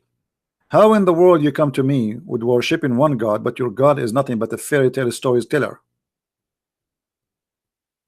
Not only that, if you notice with me, The Muslim, they say that having idols are haram, right? Having idols are haram. But look, Sulaiman in the Quran, who is a prophet of Islam, he was ordering his genie to build for him synagogue with statues. Do you see it?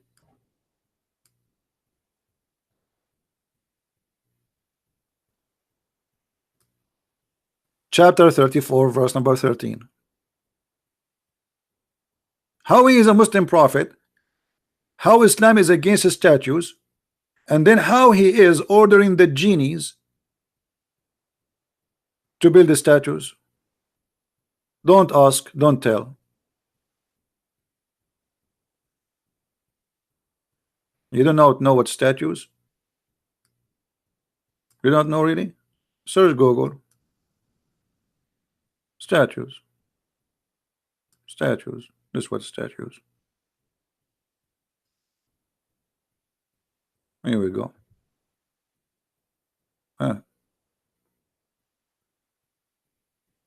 Statues.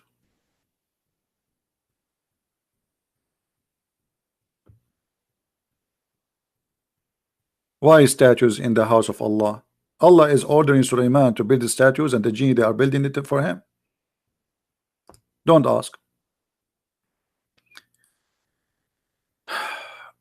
And then here, actually, the verse after. Anyone remember what this verse is about? How Sulaiman he died? Sorry, David.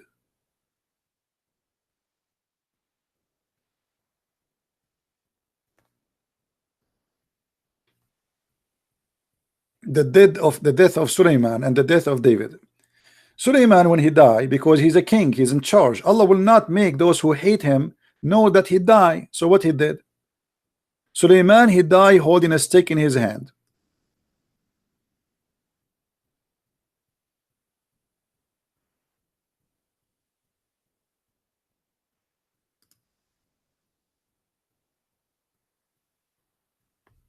And because he was holding a stick, he died standing, and nobody noticed that he is dead.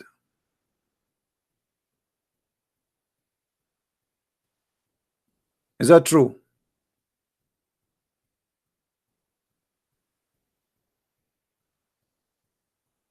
Muslims, is that true?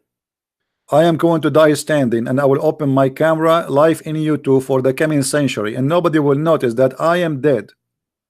And how they notice that he is dead? Anyone remember? How they notice that he is dead? Suleiman, he was using the wrong stick. He was using a stick made from wood. Never use wood, especially if there is a termite in the area. I mean, come on, Suleiman, you never heard of termite? The termite, they ate the wood of the stick, and then people did notice because he failed.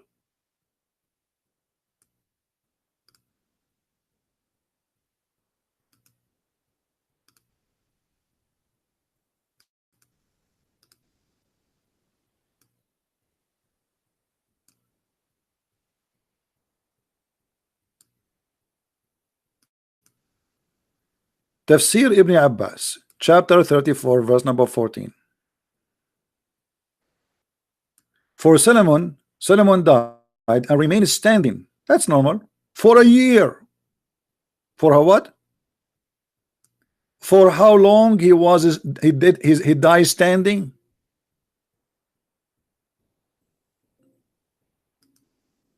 Abdul, are you there? The guy, he died, and he is dead standing for a year.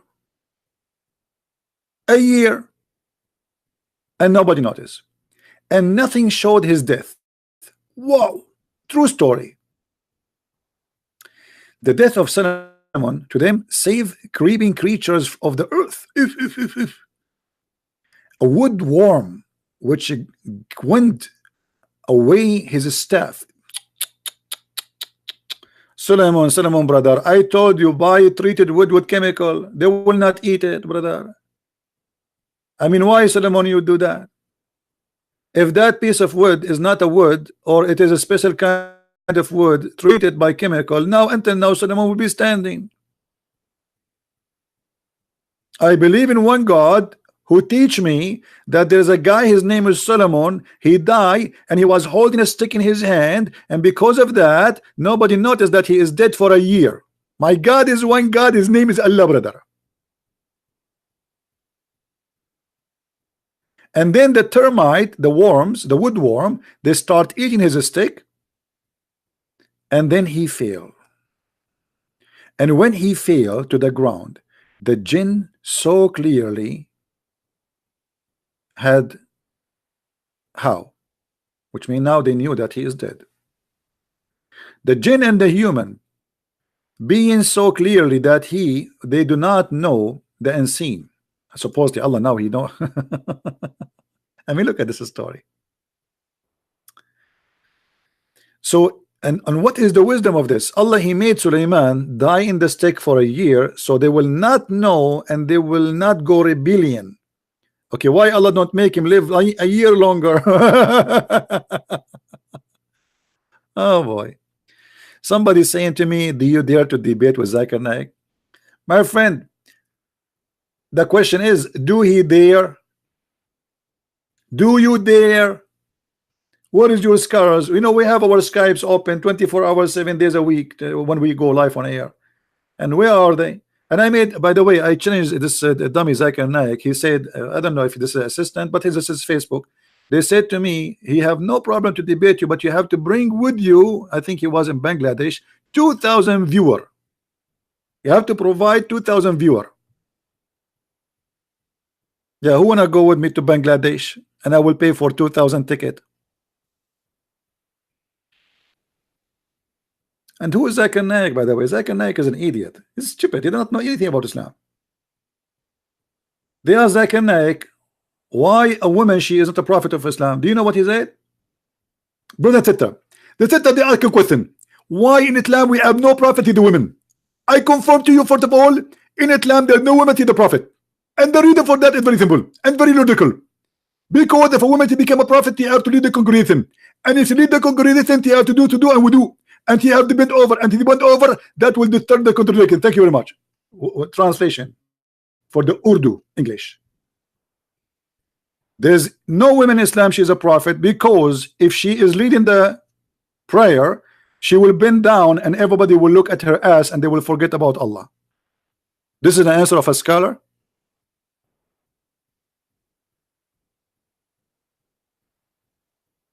They asked Zakir about the word hur. A woman, she asked him, why in Islam the woman, she will not have 70 virgin as Muhammad promised the men? He said, they asked a question. Why in Islam the word hur is the promise for the men to have a communion? First of all, the word hur is a plural one. It is not a male or female. What mean it is male or female, it doesn't matter. What means, sister, in the heaven of Allah you will have 70 hur inshallah. What? She will have 70 men who will F her? This is your scholar, the one is asking me to debate him? But the Quran says it clearly, they are females. The point, they will lose their virginity when they have sex. Chapter 55 and verse number 56, chapter 55 verse number 74. And in Arabic it says yatmuthahunna, which means they are females. In Arabic this is a noon. In Arabic we call it noon and nuswa, which means the letter N like from Nancy, for females. The second you see this letter additional to the word at the end, that means this is a female. Yatmuthahunna, yatmuthahunna. And you idiot, it says their husbands. How they are men and they have husbands? I mean, this is the scholar you are telling me that he is a guy who can debate me?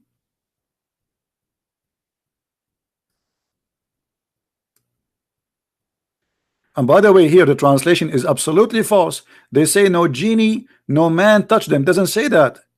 Let me change the translator. Look, a Muslim translation, not my translation, just to get them busted. It says that no man, no genie had F them and made them lose what is inside their vagina, the skin, which will make you lose your virginity if you're a female. Do you see it? Yet the stupid Zakir Naik, he says the word hur is for male and female. Right? What do you think?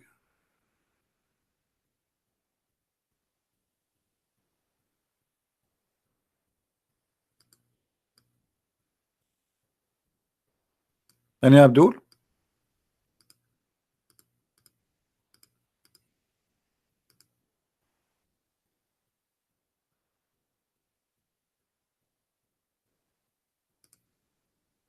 You know, always when we ask a Muslim a question and he have no answer, he says, "Why you don't debate this guy? Bring him. I mean, why you are asking me to debate him? Bring him." Surprise, surprise. I am open to debate anyone. You know, I was receiving calls even from those who they are, kids. I never say no to anyone. Doesn't matter who you are,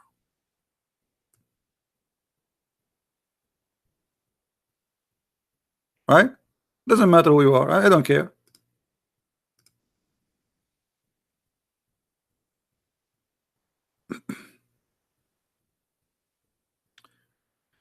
Uh, somebody saying to me that in the Bible, in the book of Judges, uh, uh, Samson he caught a 300 fox. Is it impossible to capture 300 fox?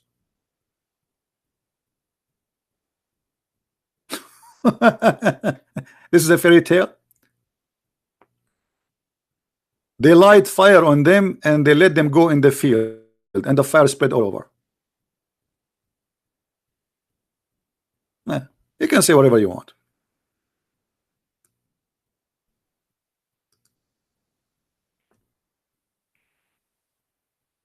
Capturing 300 fox is a fairy tale. Why?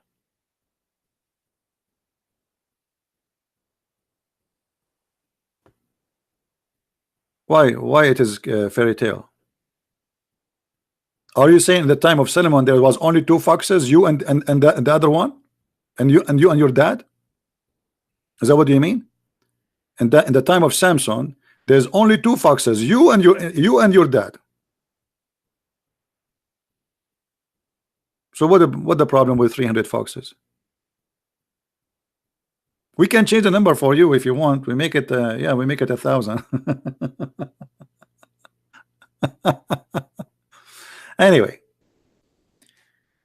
uh, so the point of what we saying today, you keep telling me about one God, one God, one God, but your God is a silly, stupid God. You have one God, but he is not wise. You have one God, but is stupid. You have one God, he don't even know how the earth created. You have one God, you do not know how the baby created. As an example, Muhammad, everything he said is coming from Allah. When your God, he said the sun set in murky water, and the Muslim they try to defend that. They say, oh, this is how it appeared to Zulqarnain. No, that's a lie. That's a big fat lie. Quran is so clear.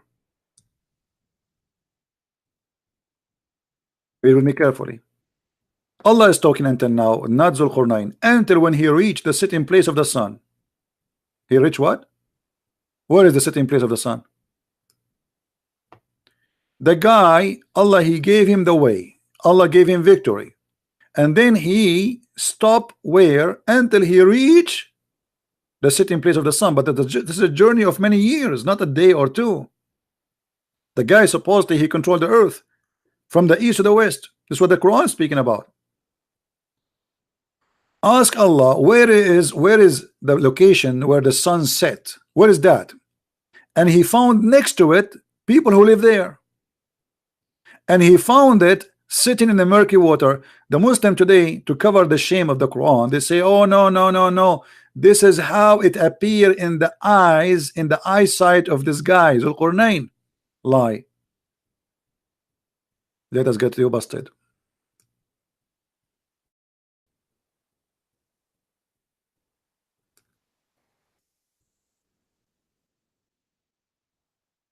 This is your prophet explaining the verse.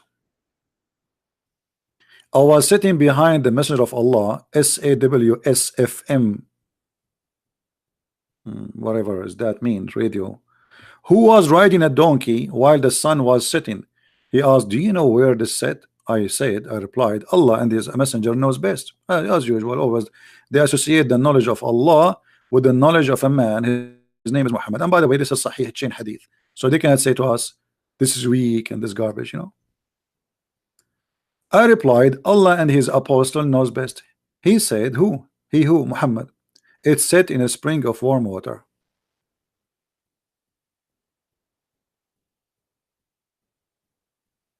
So you have one God who believed that the sun set in the murky water. Nice to meet you.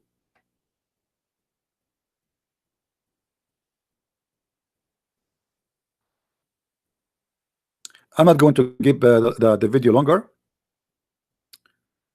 No, I'm not going to stay longer, really. I have things to do. But this is enough to cover the topic and to show that the debate is not really about the Trinity. The debate is about your God is exist or not.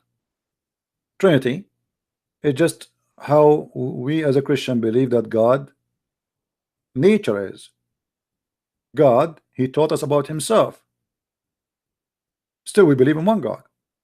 But that will not be a problem. Let us say somebody believe in 1,000 God and they are exist. Then he is right, I'm wrong. If they are exist, they exist.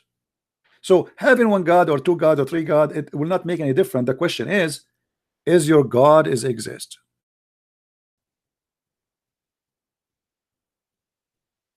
They are saying my Skype is not open. Yes, my Skype is not open for today. And you know, we want to debate. If anyone want to debate me, we will not debate kids no more. We will debate, you know, I have thousands of videos answering anyone they want to call me, right? If you are a scholar, text me your page in Skype. I will open it. Text me in Skype. Text me in Facebook. I will check your page. If you are really a person who can debate me, claiming to be someone, then you are welcome. Is that fair?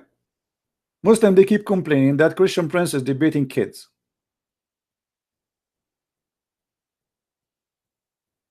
Who of you here is a person, he is a scholar? He have the courage to debate me.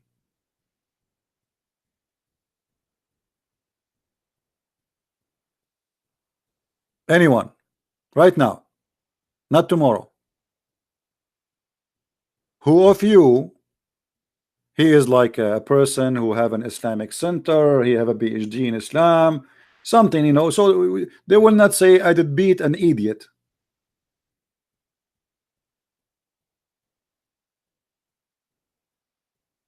Right? Yeah, we want to verify the person who is, you know, when the guy he said to me, I want to have my sheikh to call you. You remember what happened to the sheikh? Go and watch it. He was scattered, and until now they cannot glue him together. What happened to the head of the Islamic Shia in USA, Hisham al-Husseini? Until now, no glue can put him together. What happened to Dr. Nabil Bayekli and Imam Malik Sar? Go and watch the debate and laugh. What happened to Dr. Rohi? So we don't, you know, I'm not debating kids. Like you say to me, okay, guy, he's a 40 years old, he's a kid for you. I don't know what that kid mean, but you are claiming that because he don't have a knowledge. So as if you are the one who have a knowledge. Bring your scholar. We offer even those kids who go in the speaker corner like Mimi Hijab, he run away. Correct, guys? Did I challenge him many times? He run away. The guy, his name Wael Ibrahim, all of them, they want to debate David Wood, but nobody want to get close to me. Brother Samshi, all of them, they want to debate David Wood. The second, Shabir Ali, we set up a debate with him in ABN TV. After he learned that the one he will debate him is a Christian Prince, he took a hike.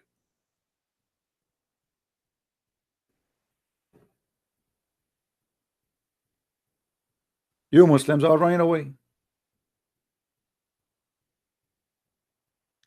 If we go to the comment in this video, you will see how many Muslims saying I am a liar. I'm showing in the screen what I'm saying. You're a liar.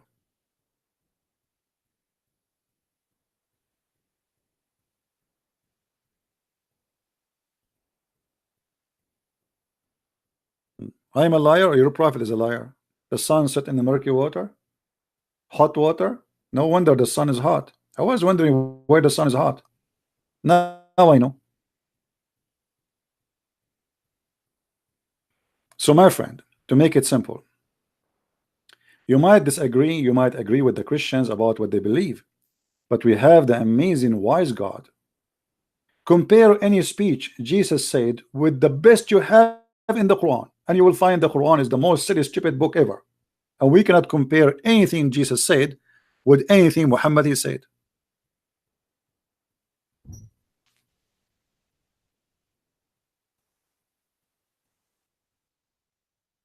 And we compare?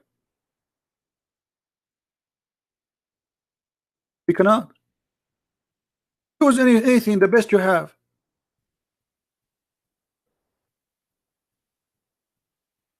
You cannot, my friend. I feel sorry for you. You are believing in a funny, very funny, weird God. It's a joke. It's an insult to mankind to believe in such a God. So you want to replace the wise God, the Messiah, with the funny God who tell us most funny, stupid stories ever.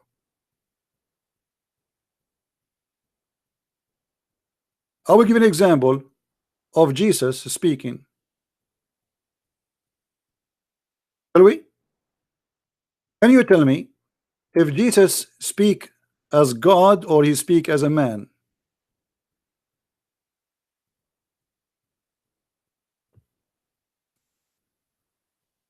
Matthew 5. And seeing the multitudes, he went up into a mountain, and when he was set, his disciples came unto him. And he opened his mouth, and taught them, saying, Blessed are the poor in spirit, for theirs is the kingdom of heaven. Blessed are they that mourn, for they shall be comforted. Blessed are the meek, for they shall inherit the earth. Blessed are they which do hunger and thirst after righteousness, for they shall be filled. Blessed are the merciful, for they shall obtain mercy. Blessed are the pure in heart, for they shall see God. Blessed are the peacemakers, for they shall be called the children of God. Blessed are they which are persecuted for righteousness' sake, for theirs is the kingdom of heaven. Blessed are ye, when men shall revile you and persecute you, and shall say all manner of evil against you falsely, for my sake. Rejoice, and be exceeding glad, for great is your reward in heaven, for so persecuted they the prophets which were before you. Ye are the salt of the earth. But if the salt have lost his savour, wherewith shall it be salted? It is thenceforth good for nothing, but to be cast out, and to be trodden under foot of men. Ye are the light of the world. A city that is set on an hill cannot be hid. Neither do men light a candle and put it under a bushel, but on a candlestick, and it giveth light unto all that are in the house. Let your light so shine before men, that they may see your good works, and glorify your Father which is in heaven. Think not that I am come to destroy the law or the prophets. I am not come to destroy, but to fulfill. For verily I say unto you, till heaven and earth pass, one jot or one tittle shall in no wise pass from the law, till all be fulfilled. Whosoever therefore shall break one of these least commandments, and shall teach men so, he shall be called the least in the kingdom of heaven. But whosoever shall do and teach them, the same shall be called great in the kingdom of heaven. For I say unto you, that except your righteousness shall exceed the righteousness of the scribes and Pharisees, ye shall in no case enter into the kingdom of heaven. Ye have heard that it was said by them of old time, Thou shalt not kill, and whosoever shall kill shall be in danger of the judgment. But I say unto you, that whosoever is angry with his brother without a cause shall be in danger of the judgment. And whosoever shall say to his brother, Raka, shall be in danger of the council. But whosoever shall say, Thou fool, shall be in danger of hell fire. Therefore, if thou bring thy gift to the altar, and there rememberest that thy brother hath aught against thee, leave there thy gift before the altar, and go thy way. First be reconciled to thy brother, and then come and offer thy gift. Agree with thine adversary quickly, whilst thou art in the way with him, lest at any time the adversary deliver thee to the judge, and the judge deliver thee to the officer, and thou be cast into prison. Verily I say unto thee, thou shalt by no means come out thence, till thou hast paid the uttermost farthing. Ye have heard that it was said by them of old time, Thou shalt not commit adultery. But I say unto you, that whosoever looketh on a woman to lust after her hath committed adultery with her already in his heart. Here I want to stop, and I want to ask you Muslims, isn't it your prophet who allowed you to do muta? Isn't it your prophet who was staring at women asses and he got horny? While Jesus saying, don't look at the woman, she is not yours. You're a prophet, he allow you. And not only that, you're a prophet, he claimed that adultery is a destiny written to you by Allah.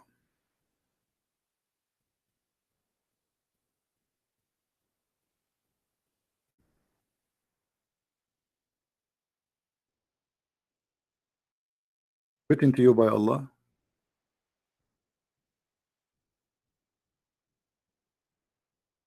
How that can be?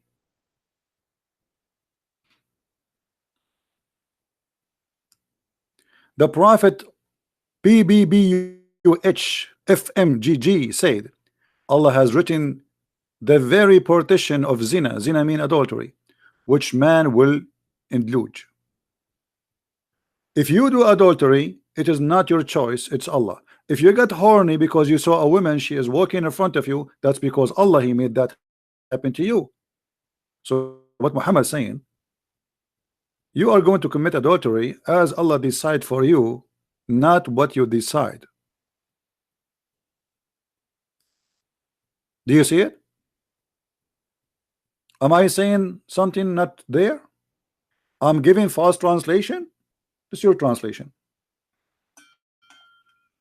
This is your translation. This is your hadith. This is your website, and it is sahih.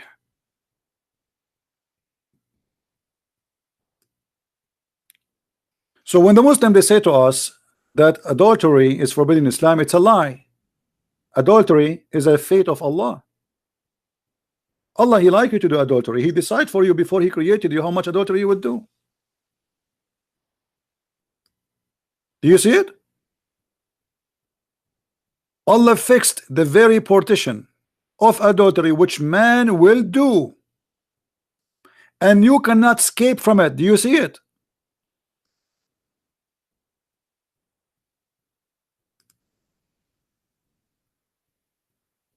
Do you see it, Muslims? So why you stone a person for adultery, you coward? If you believe that this is the destiny, stone Allah. Is that correct, guys? If Allah, he is the one who made me an adulterer, then why you want to stone me? Stone Allah. And if I cannot escape from it, which means why I am going to be punished.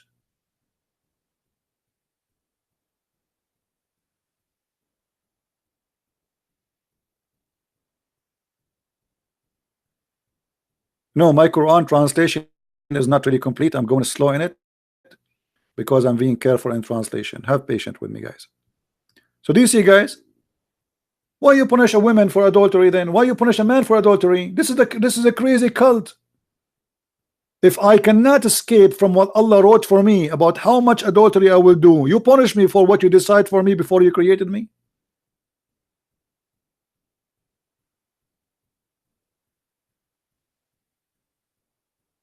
That's why I say, okay, you have a God, but you have a crazy God, you have a silly God, you have a foolish God. What kind of religion is what kind of cult this cult is? I mean, it's full of contradictions, stupidity. So you bring a woman and you stone this poor woman, but Allah is the one who decide for her to take off her panty and have sex with a stranger, and then we punish her for what Allah decide for her.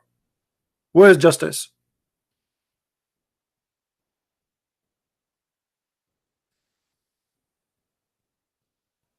Where is justice? No justice. This is a cult, and the cult is based on nothing. And here you notice, by the way, Muhammad in the Quran, he says that Allah, he gave him a privilege. All of it is about sex and money. All the privilege of Muhammad is about sex and money. The best of the booty, the fifth of the booty. Any woman she wanna give herself to the Prophet. Every Muslim can marry only 4 except Muhammad, unlimited number. I mean, all the privilege. And not only that, Muhammad made verses in the chapter of Al-Ahzab saying any woman she can give herself to the Prophet so he can if her. All cult leaders, they share one thing. They are after money and women who follow and believe in them. All of them.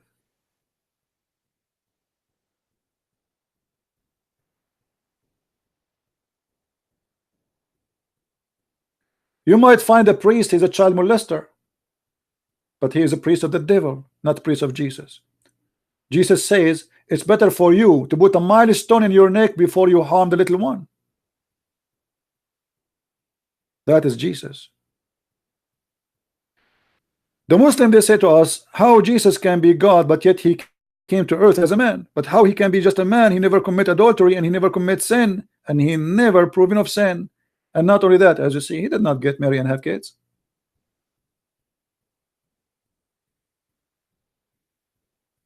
While your prophet was busy making chapters about his penis, Jesus was busy guiding us to his kingdom.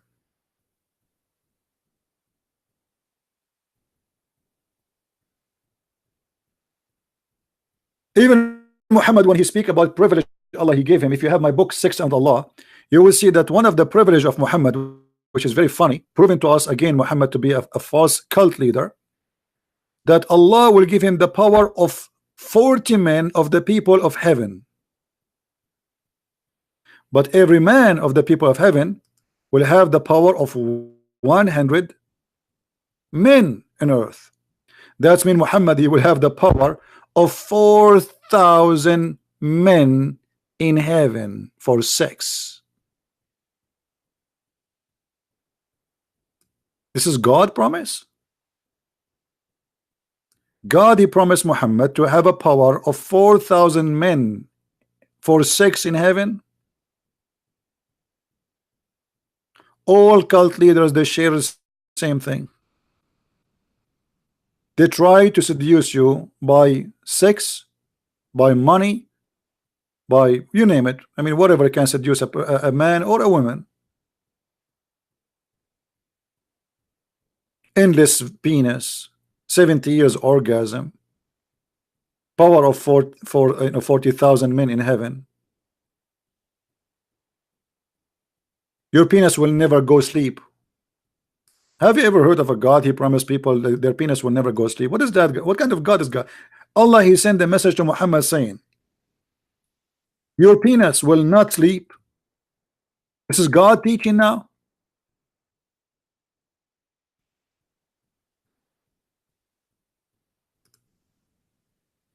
If this is God teaching, so what is porn station is?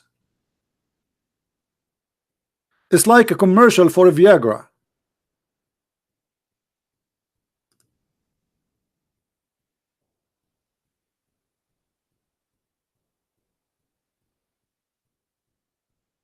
My friend, one sentence of the Messiah, the Christ, my Lord and my Savior, is enough to get Islam busted.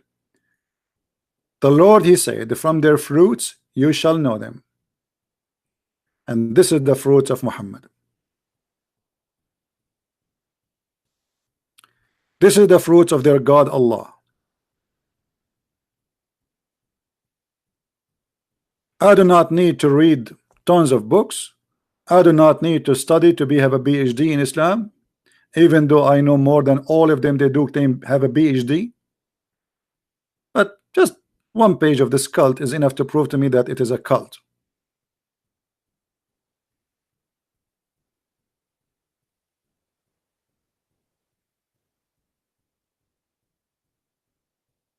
The Messiah, he said, not everyone says to me, Lord, Lord, will enter the kingdom of my Father, but the one who do his will. And the heaven of our Father is not where penises are going crazy. The heaven of our holy God is holy. This is why the Bible says that be holy like your Father, not be a scumbag holding your penis going around with it. If you remember, once we have a debate with the Muslims. We spoke to many of them, as you know, and when we asked them about heaven in Islam, what the Muslims they said, you can have sex with your mother.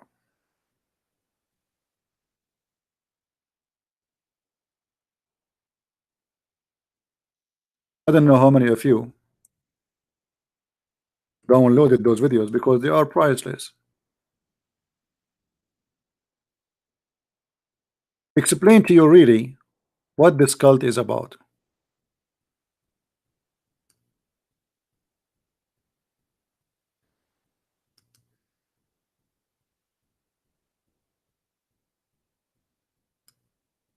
With no question.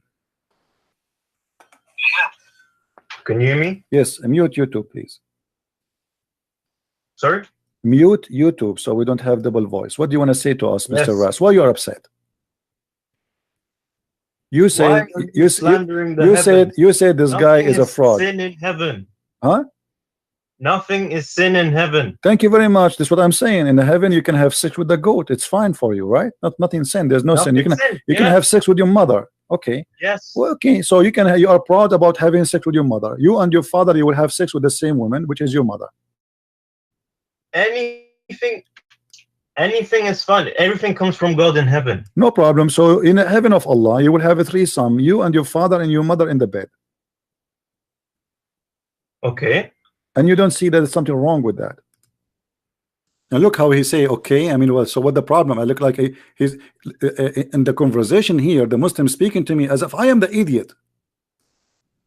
Like, why you don't understand? Why you don't understand, Christian Prince? What's the problem? I say to him, so in heaven you will have sex with your mother. So yes. He said yes. What you don't understand? In heaven of Allah, there's no sin. Right? Nothing sin. There's no sin. You can have sex with your mother. Okay. Yes. Well, okay. So you are proud about having sex with your mother. You and your father, you will have sex with the same woman, which is your mother. Anything is fun. Everything comes from God in heaven. No problem. So in the heaven of Allah, you will have a threesome. You and your father and your mother in the bed. Okay. And you don't see that there's something wrong with that. What do you not understand about nothing is sin?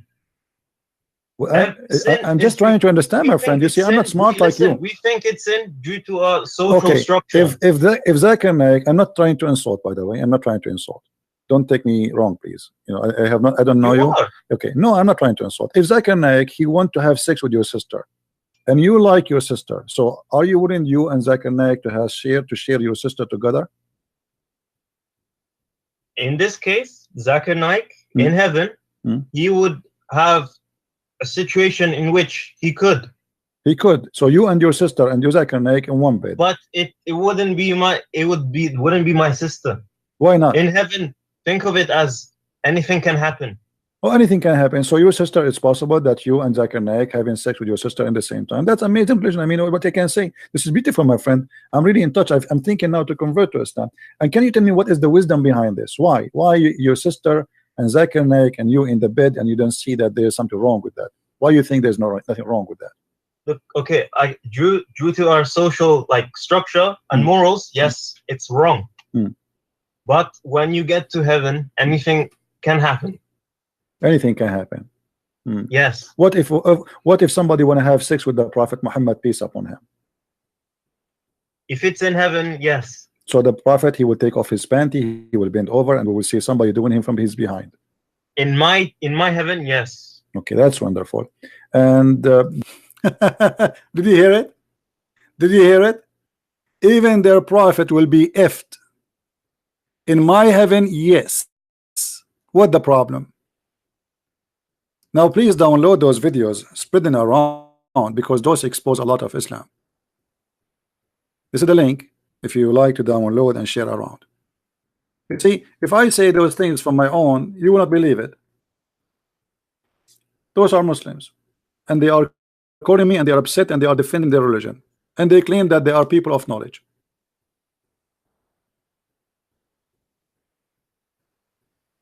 Muhammad himself, he will bend over, and Muslims will be doing him. If this is not enough to prove to you that Islam is cult, I don't know what can prove it to you then. Right? I mean, I leave that to you. From their fruits you shall know them. There is no sin in heaven of Allah.